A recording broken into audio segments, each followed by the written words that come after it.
you misunderstood me, I'm sorry. But I did not mean to hurt any one of you. I wanted to challenge each and every one of us to show our people that we are still relevant in spite of the fact na walang face-to-face for so many months now. To show, nakita nyo man po, I involve you in my programs because I want you to stay relevant. No? Mataas ang tingin ko sa teacher.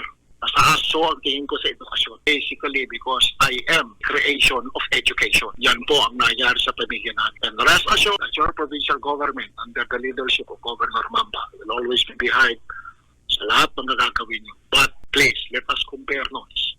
Dahil ako po yung tatay na nagsesermon.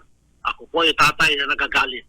Ako rin po yung tatay na marunong tumanggap ng kabalian. Ako po rin po yung tatay na naniniwala na may Diyos. Kaya again, let us work together, face all aridities, face all problems together.